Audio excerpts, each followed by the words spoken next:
오늘이 8월 1일입니다. 무덥고 무덥던 7월 달도 쑥 지나갔습니다. 8월 달도 그렇게 쑥 지나갈 겁니다.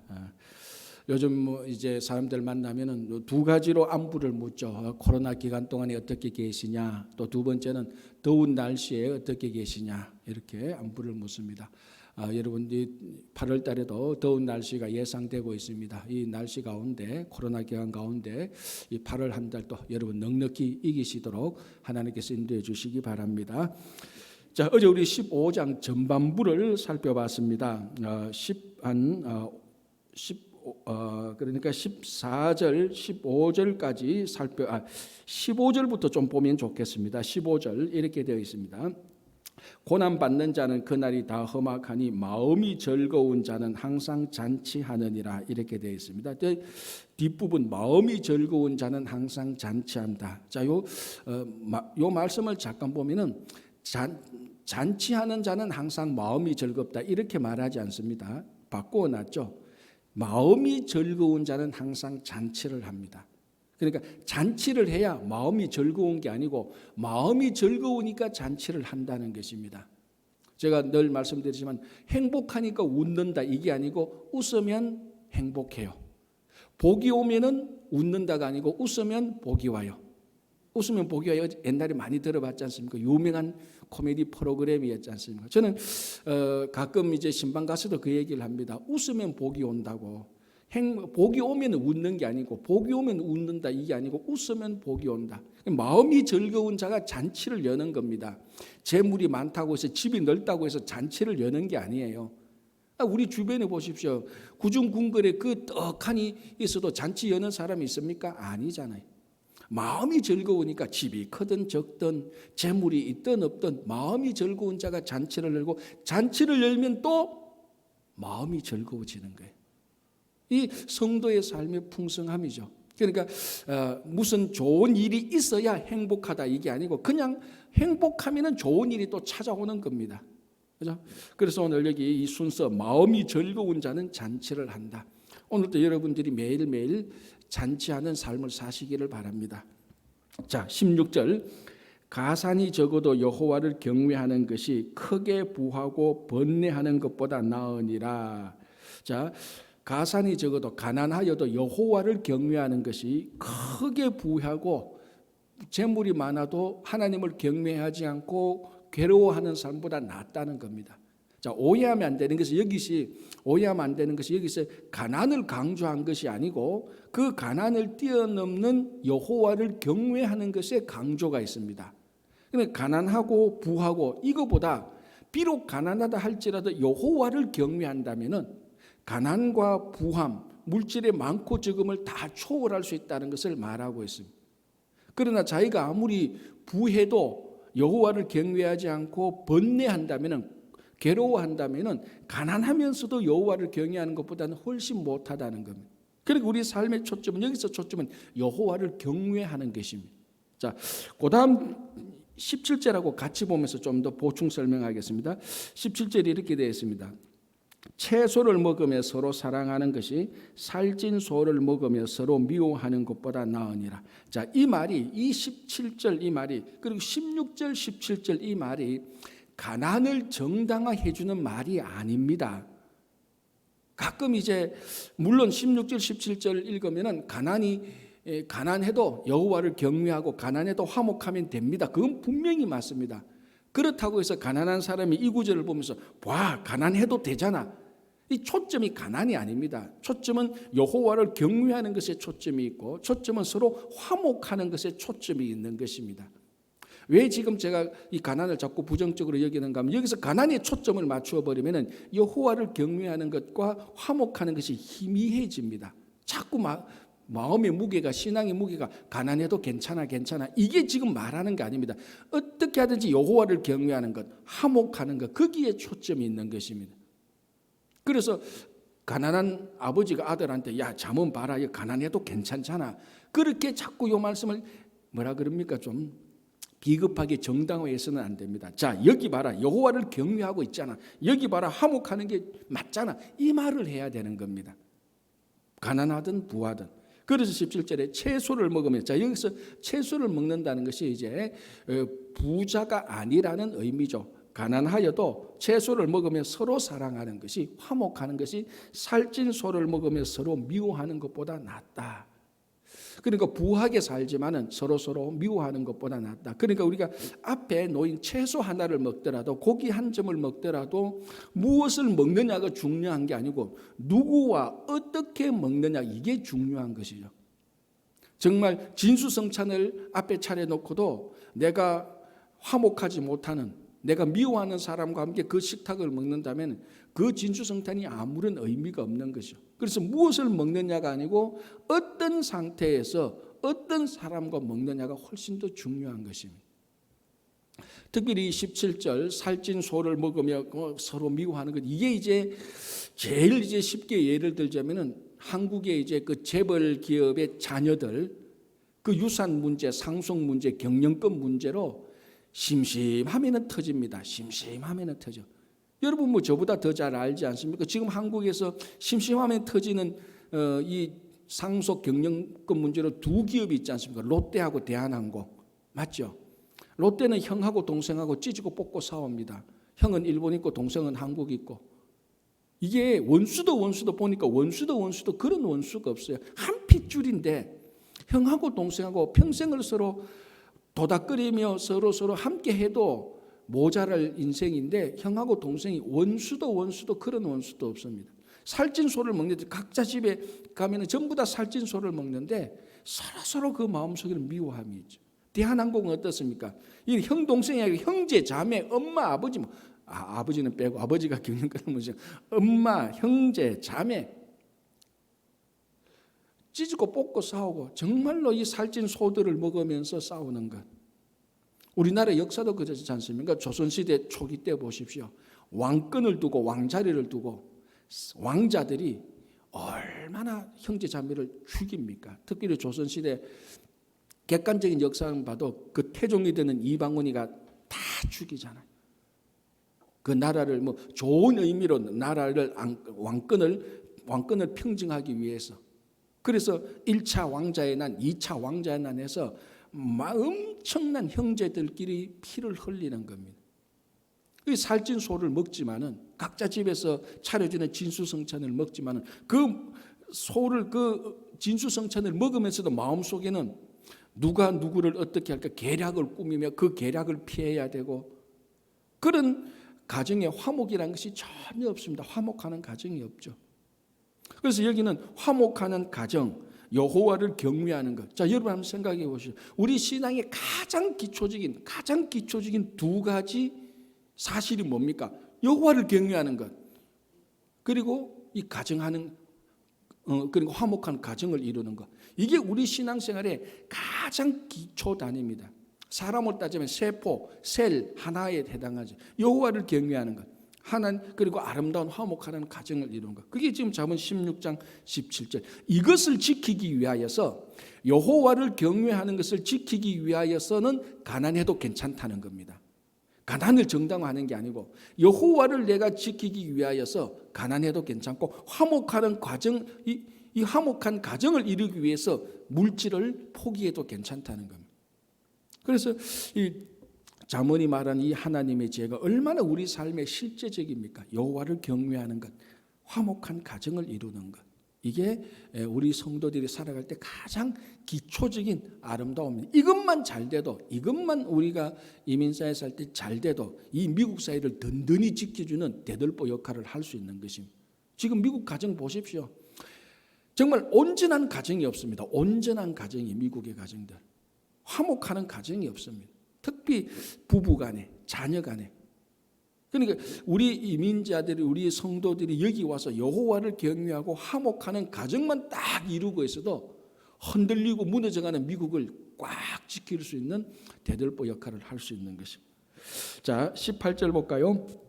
분을 쉽게 내는 자는 다툼을 일으켜도 노하기를 더디하는 자는 시비를 그치게 하느니라. 이미 이제 이런 내용들은 앞에서 몇 번 반복해서 봤습니다. 분을 쉽게 내는 자는 다툼을 일으킨다. 그렇죠.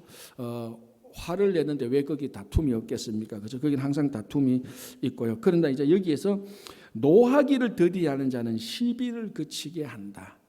그러니까 한쪽이 아무리 분노하고 한쪽이 아무리 고함을 지르도 반대쪽에서 이 상대방의 노하기에 맞장 붙여서 같이 노하지만 않고 그 노하기를 더디만 해도 시비는 그치게 되는 것입니다.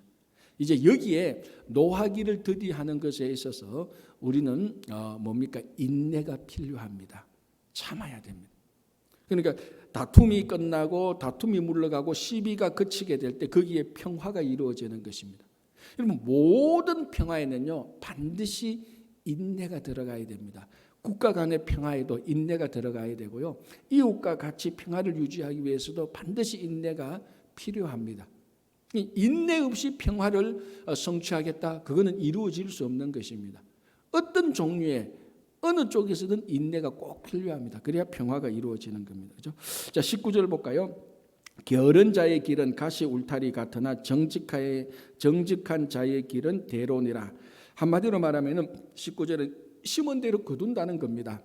게으른 자가 결국은 자기가 게으름을 심었기 때문에 낮에는 가시 울타리 같은 인생을 살게 되고, 정직한 자는 결국 정직을 심었기 때문에 마지막에는 대로 평평한 그 길을 맞이하게 되는 것입니다.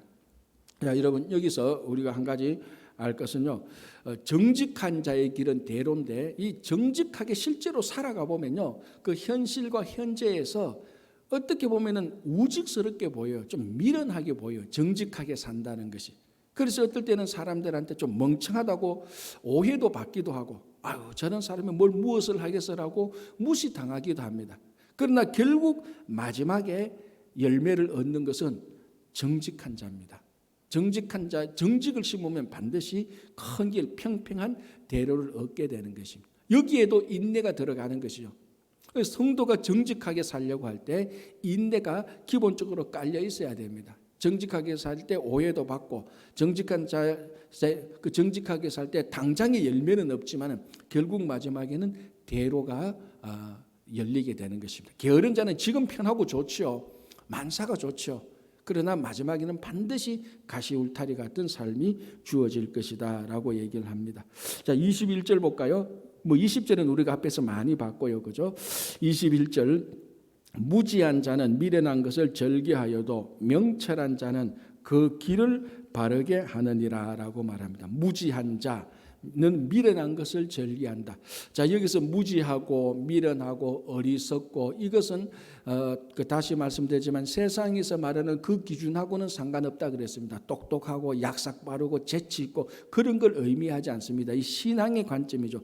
무지한 자는 미련한 것을 절개한다. 하나님을 모르는 사람, 하나님을 모르는 사람은 하나님과 관련 없는 그 미련한 것을 절개한다는 것입니다. 예를 들자면은 우리 그 북이스라엘의 많은 왕들, 또 남유다의 왕들, 어떤 왕들은 계속해서 반복해서 미련한 일을 합니다. 우상을 섬기고 교만하고 강팍하다가 결국 마지막에는 다 패망하게 되는 거죠. 자, 그런데 명철한 자는 그 길을 굽혀진 길을 바르게 한다는 것입니다. 자, 이 성도가, 교회와 성도가 이 세상에 해야 될 중요한 사명 중에 하나가 뭔가 하면은, 이 세상이 원래 하나님의 길, 원래 우리에게 준 진리와 진실을 세상은 다 어그러뜨렸습니다. 다 굽혀놨습니다. 그걸 교회와 성도가 바르게 해야 됩니다. 그걸 바르게 하기 위해서 우리가 바른 삶을 살아야 되는 겁니다. 그래서 굽은 길을 바르게 한다. 명철한 자는. 자, 예를 들어서 다윗을 한번 보십시오. 다윗이 왕이 되었을 때 사울이 많은 그 나라를 굽게 해놓았습니다. 그러나 다윗이 왕이 돼서 그것을 다 올바르게 다 펴내는 것입니다. 명철한 자는. 우리 남유다를 보면은 남유다의 왕도 좋은 왕도 있었지만 나쁜 왕도 많았지 않습니까? 그 나쁜 왕들이 악행을 저질러서 나라를 다 굽게 만들었을 때 요시야 같은 왕, 히스기야 같은 왕이 나타나서 그 굽게 된 것을 다시 올바르게 다 고쳐 놓았습니다. 그렇기 때문에 우리 성도가 사는 성도의 삶은 명철한 삶이라고 말을 한다면, 이 명철한 삶은 굽은 길을 바르게 하는 겁니다. 그래서 이 본문하고 같이 연관해서 생각해 보면은, 지혜가 어떤 공동체에 들어와서 그 공동체의 굽어진 것을 다 바르게 할 때 그 공동체가 다시 흥왕하게 되는 것입니다. 이미 우리가 앞에서 봤고 잠언 마지막에도 그런 내용이 나오겠지만 그 집안을 살리는 것은 지혜라고 말했습니다. 지혜는 여성이라고 말했죠. 그래서 제가 앞에서도 말씀드린 것처럼 한 집안에 여성 하나만 제대로 들어와도 무너지고 깨어지고 굽혀진 것을 다시 다 바르게 합니다. 그건 꼭 여성이라기보다 지혜를 말하는 거죠.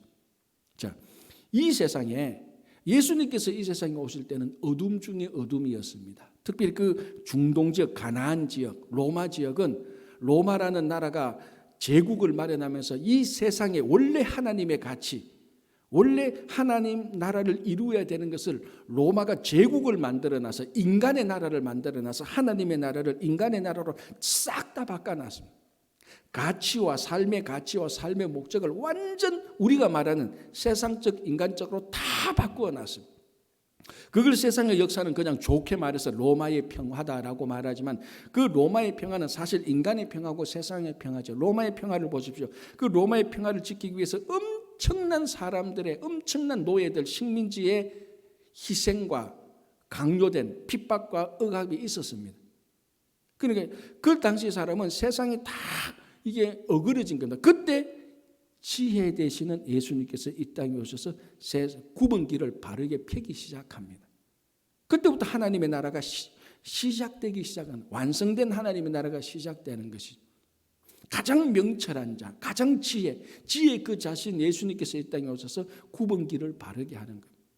그 길을 따라서 우리가 이 세상에서 교회와 성도가 우리 각자에 있는 굽은 길을 바르게 하고 우리 공동체가 함께 살아갈 때 교회 공동체가 이 세상의 공동체의 굽은 길을 바르게 하는 겁니다. 그렇기 위해서는 다시 말씀드리지만 우리의 삶이 발라야 됩니다. 그렇죠. 우리가 발라야 바른 길을 만들지 않겠습니까? 그래서 21절 후반부에 명철한 자는 그 길을 바르게 한다. 자, 22절 의논이 없으면 경영이 무너지고 지략이 많으면 경영이 성립하느니라. 이건 당연한 얘기죠. 혼자 일을 독단적으로 처리하는 것보다 여러 사람의 의논을 들어보고 지혜를 잘 우리가 함께 모아서 일을 하면 경영이 성립되죠. 그런데 여기서 이제 지혜라는 것이 자기하고 똑같은 부류들만 모아서 지혜를 아무리 모아봤자 그 나물의 그 밥입니다. 제가 가끔 말씀드리지만 르호보암이 백성들이 세금을 가볍게 해달라, 노동을 좀 풀어달라고 말했을 때 르호보암이 자기하고 똑같은 온실에서 자란 똑같은 소년들, 젊은이들하고 의논을 해봤자 아무런 좋은 결과가 없어요. 그래서 의논이라는 것은 위아래 좌우를 다 들어보는 겁니다. 위아래 좌우. 그러니까 자기보다 더 오른쪽, 자기보다 더 왼쪽, 자기보다 더 위쪽, 자기보다 더 아래쪽을 들어봐야 이게 의논이 되고 거기에 지혜가 같이 싹 트는 건데 자기하고 똑같이 생각하는 똑같은 환경에서 자란 사람하고 의논해봤자 그 얘기가 그 얘기예요. 표현만 다를 뿐. 그래서 정말 지혜로운 자는 다양한 얘기를 듣고 무엇이 좋은 것인지 분별할 줄 알 때 그때 이 경영은 성립됩니다. 이건 가정도 그렇고 비즈니스도 똑같고요. 하나님 나라의 일을 하는데도 똑같습니다. 그래서 이 의논한다는 것은 굉장한 분별과 굉장한 지혜가 필요합니다. 우리 요즘은 이제 굉장히 많이 좋아지지만 우리들 다 교육받은 게 의논하는 교육이 아니지 않습니까? 그냥 선생님이 흑판에 쭉 쓰면 따라 적어가지고 그거 외워가지고 공부했던 것 아닙니까? 그래서 그게 그런 삶이 미국 와서 우리 살아보니까 미국은 전부 다 의논하는 문화지 않습니까? 그래서 의논하는 게 굉장히 서툴러요. 굉장히 서툴러요. 제 개인적으로도 한국에서 공부하다 미국 유와서 공부하는데 아니 클래스 수업에 들어가니까 선생님이 가르치는 게 없어. 아니 등록금은 보니까 투이션 등록금은 보니까 굉장히 많이 내는데 수업 시간을 2시간을 있는데 선생은 하나도 안 가르쳐요. 뭐합니까? 그냥 떠들고 놀다가 와요. 그냥. 그러니까 이 미국 수업이 어려운 거예요. 영어도 안 되지. 자기들끼리 떠들고 웃고 하는데 그 따라가지도 못하지. 그런데 그 학생들은 거기서 디스커션 의논하면서 상대방의 얘기를 듣고 내가 말하면서 자기 의견을 클리어 명백하게 하면서 공부를 하는 거예요. 그런데 저만 해도 선생님이 흑판에 칠판에 적어줘야 그게 그거구나 하고 받아서 이렇게 오는 거예요. 그러니까 의논하는 교육이 상당히 부족했죠. 그러나 참된 지혜는 우리가 모르는 것은 배워서 우리 속에 주입해야 될 것도 있지만은 참된 지혜는 오늘 말합니다. 잠언에서 의논이 없으면 경영이 무너지고, 그래서 여러분 잘 알지 않습니까? 유대인의 교육의 핵심이 바로 여기에 있습니다. 제가 전번에 어떤 자료를 보니까 여러분, 유대인들이 태어날 때 IQ가요, 전 세계 인종과 민족의 IQ를 태어날 때 IQ를 조사해 보면 유대인들은요 평균 이하래요. IQ 자체를 조사하면 평균 이하인데, 왜 나중에 여러분 잘 알잖아요. 노벨상을 제일 많이 받은 인종이 유대 민족이고, 적은 소수의 인이지만 지금 우리 살고 있는 미국도 그렇고 이 뉴욕은 우리 다 알잖아요. 유대인의 파워가 얼마나 큽니까? 그런 것들이 전부 다 교육의 힘이라는데, 유대인들의 교육은 뭡니까? 질문입니다. 질문이 뭡니까? 디스커션 하는 거잖아요. 여러분 이런 얘기 들어봤을 겁니다. 자기 아이가 학교 가서 집에 오면 제일 먼저 아이한테 하는 말이 뭐였더라고요? 우리는 뭐라고 말합니까? 우리는 애 갔다 오면, 야 오늘 누구하고 싸우지 않았냐? 누가 니 때리더나? 야 오늘 점심은 어땠어? 유대인들은 애가 학교에서 딱 오면 제일 먼저 묻는 말이, 너 오늘 학교에서 선생님에게 무슨 질문을 했냐? 이겁니다. 요걸 묻습니다. 너 선생님에게 뭘 물었냐? 요걸 부모가 학생에게 묻는 겁니다. 우리는 뭐라고 말하니까, 우리는 오면 아빠 오늘 학교 갔는데 선생님이 이거 물었는데 내가 이렇게 대답을 잘했어. 우리 부모는 너 대답 참 잘했다. 우리는 대답을 잘해야 똑똑한 아이라고 생각하는데, 유대인의 교육은 질문을 잘해야 똑똑한 아이라고 생각합니다. 그 유대인의 교육 방식이 탁월하다는 것은 이미 다 증명 다 됐어요. 자 보십시오. 22절에 의논이 없으면 경영이 무너집니다. 질문을 해야 의논이 생기죠. 대답만 하면 의논이 안 생깁니다. 질문을 해야. 그래서 제가 이틀 전인가요? 3일 전에도 말했지 않습니까? 혀끝에서 세상이 펼쳐진다. 원래 혀끝에서 세상이 펼쳐진다의 원뜻은 네가 무슨 질문을 하느냐에 따라서 네 세상이 펼쳐진다는 겁니다. 그러니까 이게 공격하는 질문, 따지고 반박하는 질문이 아니고, 어떤 사건을 이거는 왜 이럴까? 거기에 대해서 계속해서 궁금증이 생기고 그걸 같이 의논을 할 때 거기에서 좋은 경영이 일어난다는 것입니다. 우리는 뭡니까? 공상단식으로 당이 결정하면 우리는 한다. 그게 공상당 아닙니까? 위에서 말하면 우리는 한다. 이게 어떤 조직을 세우는 질서는, 계급 질서는 생길지 모르겠지만 진정한 경영은 안 되는 겁니다. 그래서 오늘 경영이 없으면, 의논이 없으면 무너지고, 지략이 많기 위해서 함께 의논하면 경영이 성립된다라는 거죠. 자 23절 볼까요? 사람은 그 입의 대답으로 말미암아 기쁨을 얻나니 때에 맞는 말이 얼마나 아름다운고. 여러분도 그렇지만 저도 이 잠언을 볼 때 이런 말이 참 가슴에 많이 남습니다. 때에 맞는 말. 아무리 좋은 말이라도 상황과 그 사람에게 맞아야 되는 겁니다. 자, 약간 다르게 보시면, 아무리 좋은 음식이라도 그 사람의 체질과 그 사람의 형편에 맞아야 그 영양가가 들어가서 사람을 강하게 하는 거죠.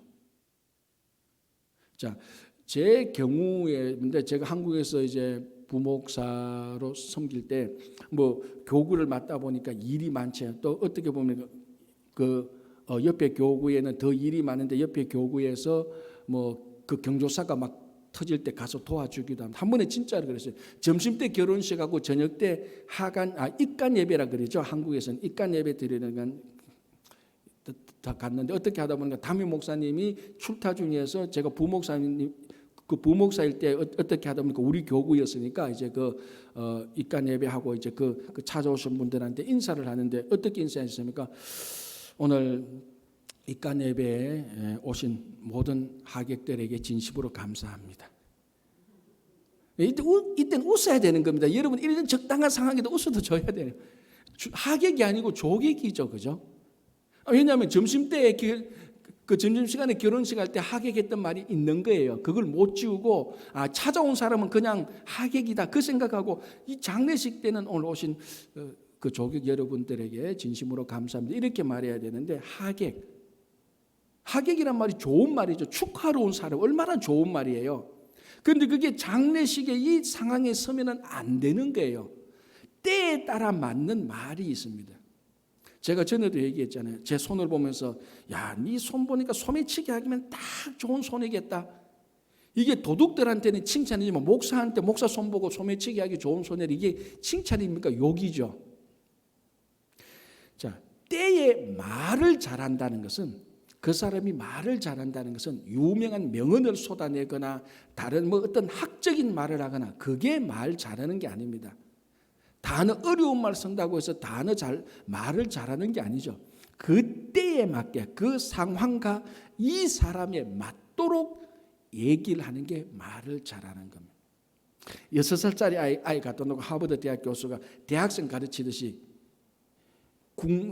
대학생 가르쳐 정치적으로 말하자면은 이렇게 애가 알아듣습니까? 못 알아듣죠. 그건 말을 잘하는 게 아니죠. 때에 맞는 말이 얼마나 아름다운 이 특별히 우리 교회 공동체에서 똑같습니다. 그래서 이 상황과 저 사람이 누군가를 모르면은 오히려 말을 안 하는 게 좋습니다. 지금 이 무슨 상황이지 저 사람이 어떤 사람인지 모르면서 무슨 말을 툭툭 막 던졌다가 물론 좋은 의도로 하죠. 당연히 좋은 의도로 좋은 의미로 하는데 이 사람의 현재 상황과 이 사람의 살아온 삶의 배경이 이런 말을 하는 것을 굉장히 싫어한다면은 자기는 가장 미련한 말을 한 거하고 마찬가지입니다.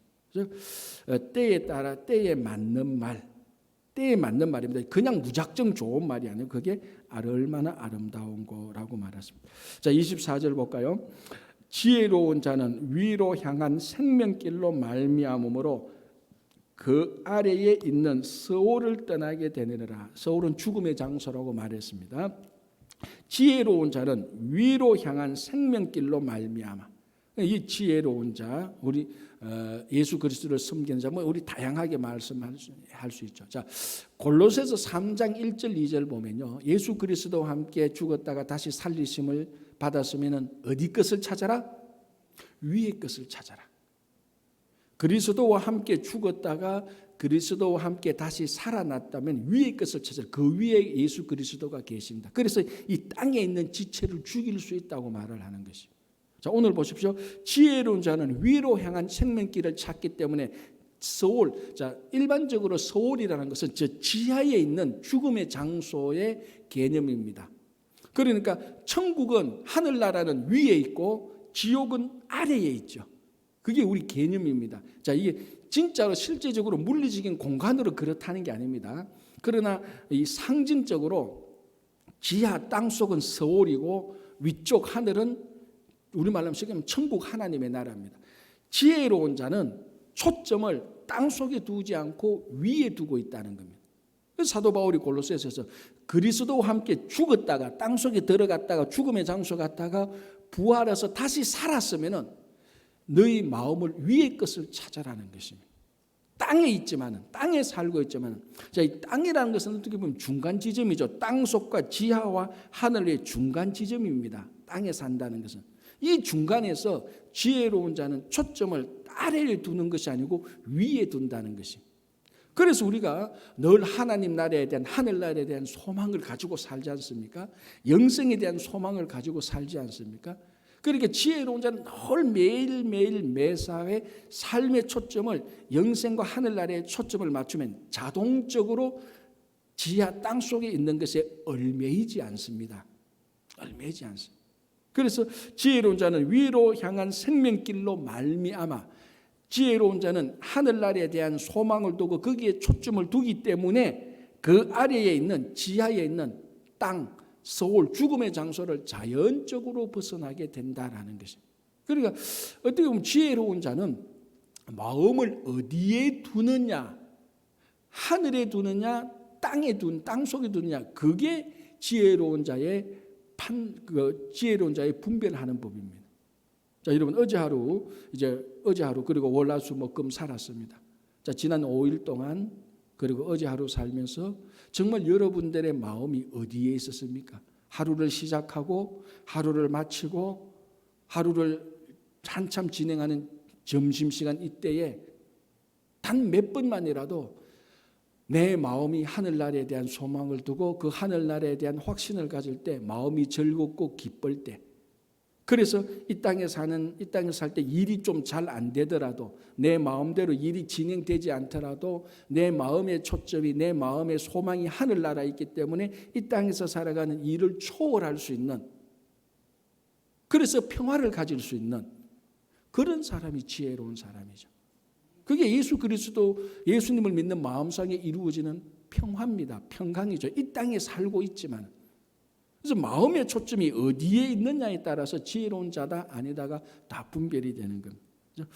24절 다시 한번 더 읽어드리겠습니다. 지혜로운 자는 위로 향한 생명길로 말미암음으로 그 아래에 있는 소를 떠나게 된다. 자, 25절 여호와는 교만한 자의 집을 허시며 과부의 지게를 정하시느니라. 교만한 자의 집을 헌다. 가장 대표적인 경우가 바벨탑이죠. 인간이 바벨탑을 샀습니다. 왜 샀습니까? 하늘의 끝까지 닿아서 우리가 신과 같이 되자. 우리가 하나님과 같이 되자. 가장 성경에 나타난 대표적인 교만한 자가 집을 세우는, 물론 탑하고 집은 좀 차이가 나지만 같은 맥락으로 교만한 자가 자기를 과시하는 의미로 건물을 세울 때마다 하나님은 번번이 다 깨부셨습니다. 그래서 하나님은 교만한 자의 집을 허시고 대신 뭡니까? 과부의 지게를 정한다. 과부의 지게는 경계선이죠. 자, 이 시대에 가장 약한 자는 세 부류가 있다 그랬습니다. 고아와 과부와 나그네라 그랬습니다. 그래서 성경은 틈틈이 하나님은 고아의 아버지요, 과부의 남편이요, 나그네의 주인이다라고 말해요. 하나님께서 친히. 왜냐하면 이 세 종류의 사람은 그 시대와 그 사회가 돌보지 않기 때문에 가장 약한 사람인데 돌봄을 받아야 되는 사람인데 돌보지 않기 때문에 하나님께서 직접 돌보시겠다고 말을 합니다. 또 과부의 지게, 약한 자의 경계선을 하나님께서 지켜서 다른 사람이 침입하지 못하도록, 다른 사람이 뺏어가지 못하도록 지켜주신다는 것. 이런 말씀들이 지난 2000년 동안 이 세상의 인류 역사에 많은 약한 자들, 소외된 자들에게 큰 힘과 위로를 준 것이죠. 그래서 우리가 특별히 이민 생활할 때 우리는 어떻게 보면은 과부라기보다는 나그네잖아요. 이민자니까 넓은 의미로. 그래서 하나님께서는 과부의 남편, 고아의 아버지, 나그네의 주인이 되어주신다 할 때 우리 이민자들에게, 우리가 이 땅에 나그네인데 하나님께서 우리 삶의 주인이 되어주신다라고 할 때 큰 위로를 얻는 겁니다. 이 과부의 지게는 바로 이런 차원에서 볼 때에 이 말씀이 하나님께서 우리가 약하고 약할 때 아무도 우리를 도와주지 않고 우리의 울타리가 되어주지 않을 때 하나님께서 우리의 울타리가 되어주신다는 약속입니다. 자, 좀 건너때 28절 볼까요? 의인의 마음은 대답할 말을 깊이 생각하여도 악인의 입은 악을 쏟는다.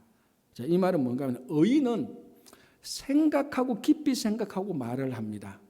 그러니까 의인은 말과 행동에 생각을 한번 필터링 한다 그랬죠. 생각을 거쳐서 하는 거죠. 그래서 신중합니다. 가볍게 말하는 것 같아도 거기에는 생각을 거쳐서 온 것인데 악인은 생각이 없습니다. 그대로 막 쏟아내는 거죠. 그저 퍼부어내는 거죠. 그래서 악인은 쉽게 분노를 하고 그 분노 중에 말을 하고 분노 중에 결정해서 어리석은 일을 행하는 것입니다.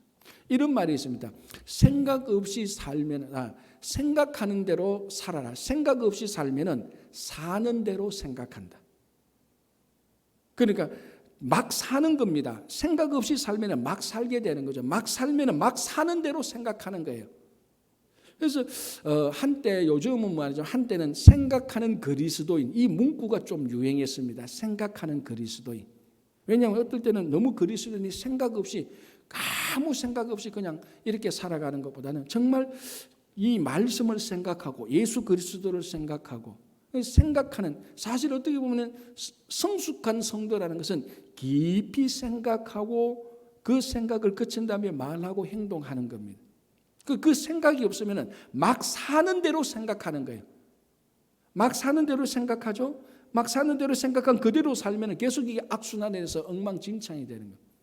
그러니까 생각하고 살면 생각하는 대로 살게 되는 것이죠.